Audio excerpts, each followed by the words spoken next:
Hello दोस्तों, तो मैं आज आपको इस एक्टिविटी को एक टीएलएम के द्वारा कराने की कोशिश करूंगा। आपको अच्छे से ध्यान देना है। देखो, जैसे कि मेरे हाथ में आपको दिख रहा है, एक क्यूब दिख रहा है। अगर हम इस क्यूब की बात की जाए तो इस क्यूब में जैसा कि आपको दिख रहा है कि इस क्यूब की जितने भी साइड है वो इक्वल है। जैसे ये वाली साइड, ये वाली साइड और ये वाली साइड, ब्रीथ, लेंथ और हाइट सब इक्वल है। तो अपन इसको कह सकते हैं ए, ये भी इसको अपन ए मान सकते हैं, इसको भी अपन ए मान सकते हैं, इसको भी अपन ए मान सकते हैं।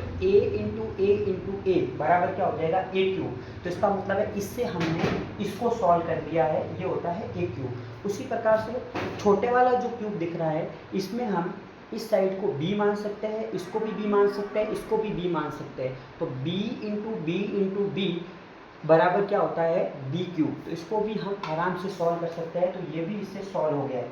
उसके बाद में जब हम इसको लेते हैं वाइट कलर वाले को, तो इसमें देखो एक भुजा आपको बड़ी दिखाई दे रही है और ये वाली छोटी दिखाई दे रही है और हाइट भी छोटी दिखाई दे रही है। तो यहाँ पे इसको a मान सकते हैं और b इंटू बी, क्योंकि ये दोनों छोटी है तो b into b, b square.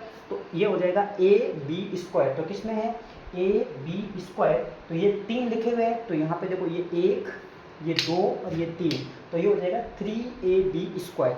तो इसको अपन आसानी से समझ सकते हैं। उसी प्रकार से अगर देखा जाए तो ये वाला देखो, ये वाली जो साइड होती है, इसको अपन ने पहले से ही माना है कि ए सबसे बड़ी भुजा है। तो ए यहाँ पे सबसे बड़ी हो गई और ये छोटे वाले को बी मान सकते हैं और ये इसको अपन मान सकते हैं ए, क्योंकि ये सबसे बड़ी है। तो ए इंटू ए स्क्वायर और बी। तो यहाँ पे लिखा हुआ है ए स्क्वायर बी।